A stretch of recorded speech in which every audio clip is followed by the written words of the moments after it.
Hi, this is Daryl Myatt from Keller, Texas. Today is Thursday, August 6, 2009. I want to let you know what's going on today. I'm reading from the Prophecy News Watch, Biblical Prophecy in the News, and the headline is, Iran is ready to build a nuclear bomb. It is just waiting for the Ayatollah's order. Okay, first of all, I thought their pursuit was for electricity, not weapons. That's what they've been telling the world all along. So, why are we hearing this about weapons?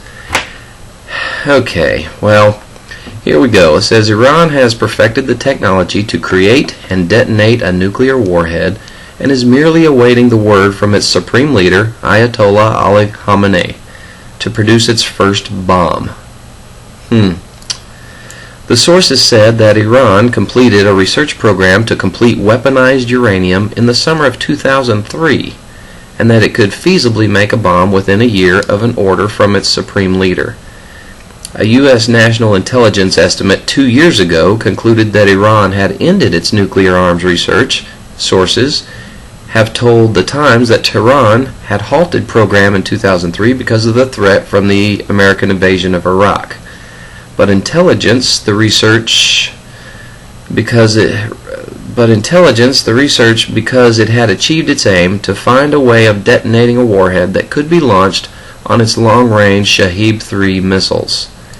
And we have seen them testing all these missiles lately. They said that should Ayatollah Khamenei approve the building of a nuclear device, it would take 6 months to enrich enough uranium and another 6 months to assemble the warhead. Well, we've seen that some of these estimates have fallen. They were a little overextended, and most of the estimates they had given were reached in shorter amounts of time. So that gives us a lot shorter window than we think. The Iranian Defense Ministry has been running a covert nuclear research development for years, employing hundreds of scientists, researchers, and metallurgists in a multi-billion-dollar program to develop nuclear technology alongside the civilian nuclear program. Okay, alongside the civilian nuclear program. That's the one where they're trying to do electricity, which seems rather odd to me that the country, the fourth richest country in oil, needs to find a new energy source. Okay, the main thing in 2003 was the lack of fissile material, so it was best to slow it down, the source said. We think that the leader himself decided back then to halt the program after these great results. Iran scientists have been trying to master a method of detonating a bomb known as the multi-point initiation system, which is wrapping highly enriched uranium in high explosives and then detonating it. Let's see. So here we are, talking about this today. You know, the world has been watching this happen for several years. You know, George Bush wouldn't talk to the Iranian leader until they suspended enriching uranium. Well, they agreed never to do that, so they never were able to talk. Now our current president says, sure, we'll talk to you. You don't have to do anything, but, you know, we'll talk to you. And they've given them some pretty stiff sanctions trying to keep them from attaining this nuclear bomb, which not only would be bad for Israel, but would be bad for the whole world, in the Middle East, everyone, pretty much. For someone that believes that chaos would usher in their Messiah, and has vowed to create as much chaos as possible, and oh, by the way, we're pursuing nuclear technology. Come on, people. Are we really going to sit back and be that naive and that stupid and let this happen right in front of our face? Somebody's got to do something. Okay, and if they don't, then I guess we're in better hands, but, you know, thank God he's in control of all of this, but it seems to me like somebody needs to stop these people trying to pursue this.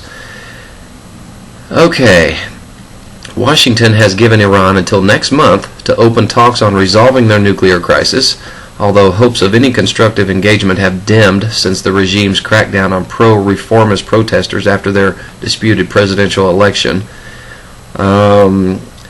Ehud Barak, who is Israel's defense minister, last week reiterated that a military strike against Iran's nuclear facilities was still an option should the talks fail. Let's see. Basically, an attack on their nuclear program now would only set it back by 2 or 3 years. It wouldn't totally stop them from pursuing it. Okay. This, why do I say this? Why do I speak about Iran and Israel all the time? Many reasons. For one thing, Iran, which is Persia and is mentioned by name in the Bible, will be one of the countries coming against Israel, trying to completely annihilate Israel. And, here we have the leader of Iran, who has many times been quoted as saying, Israel should be wiped off the face of the earth. They should be wiped off the map and driven into the sea. I think our president is not putting the emphasis where it needs to be. He is putting emphasis on stopping construction in Israel when he really needs to be focusing on stopping construction of a nuclear weapon in Iran. Okay? So, I'm wondering why so much is being put on Israel when it really needs to be put on Iran. Anyway, there's been a series of high-level U.S. visits to Israel. They're basically just trying to keep Israel calm and saying, please don't attack Iran yet. We're working on it. We're trying to make things work. But, Israel is their own country. They're going to say at some point, we don't think America's going to help, so we're going to do something, take it into our own hands. And it's, we're watching Bible prophecies right in front of us. Okay, in another story, here is Ayman al-Zawahiri, Al-Qaeda's second-in-command, said on Monday that Israel should be wiped off the map and described the Jewish state as a crime against Muslims. Okay. We've got so many belligerent people speaking these kind of things. Didn't Hitler do this kind of thing where he spoke against the Jews and the world didn't pay attention? And look what he did. He killed over 6 million Jews. Are we going to let it happen again? Come on, people. Republicans are troubled by the U.S. policy on Israel. There's a lot of Republicans that are going to Israel. There's 25 of them, led by Minority Whip Eric Cantor from Virginia. And they're going over there to say, look, we're still with you, Israel, despite what our leader is doing now. We're with you. Please, I hope you'll continue to call on us. We're still your friends. I'm just going to read from one passage in the Bible today. I'm going to Ezekiel 38. And this is basically this is a prophecy of most of the nations of the world coming against Israel. Okay? And this is what the sovereign Lord says. I am against you. I'm reading from Ezekiel 38, about the middle of verse 2. This is what the sovereign Lord says. I am against you, O Gog, chief prince of Meshach and Tubal. I will turn you around, put hooks in your jaws, and bring you out with your whole army, your horses, your horsemen fully armed, and a great horde with large and small shields, all of them brandishing their swords.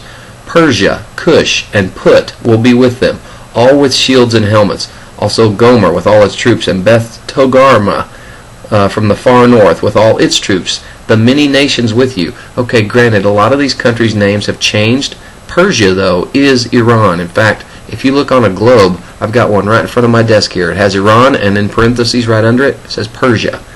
Okay? Get ready, be prepared, you and all the hordes gathered with you, and take command of them. After many days you will be called to arms. In future years you will invade a land that has recovered from war, whose people were gathered from many nations to the mountains of Israel, which had long been desolate. They had been brought out from the nations, and now all of them live in safety. You and all your troops and the many nations with you will go up, advancing like a storm. You will be like a cloud covering the land.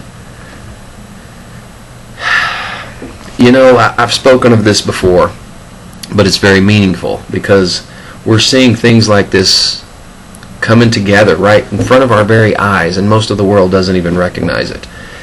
Let me skip to verse 14. Therefore, Son of Man, prophesy and say to Gog, this is what the sovereign Lord says. In that day when my people, Israel, are living in safety, will you not take notice of it? You will come from your place in the far north, you and many nations with you, all of them riding on horses, a great horde, a mighty army. You will advance against my people Israel like a cloud that covers the land. And you go to verse 17. Let me see, how am I doing on time here? Ooh, don't have much time. Okay, let me skip down through verse 18. This is what will happen in that day. When Gog attacks the land of Israel, my hot anger will be aroused, declares the sovereign Lord. In my zeal and fiery wrath, I declare that at that time there shall be a great earthquake in the land of Israel. The fish of the sea, the birds of the air, the beasts of the field, every creature that moves along the ground, and all the people on the face of the earth will tremble at my presence. Mountains will be overturned. Okay, let's skip down to verse 23. And so many nations, and so I will show my greatness and my holiness, and I will make myself known in the sight of many nations. Then they will know that I am the Lord. Okay, get ready, people. Pray to God, get to know Jesus. Good Lord willing, I'll come back and talk to you again tomorrow.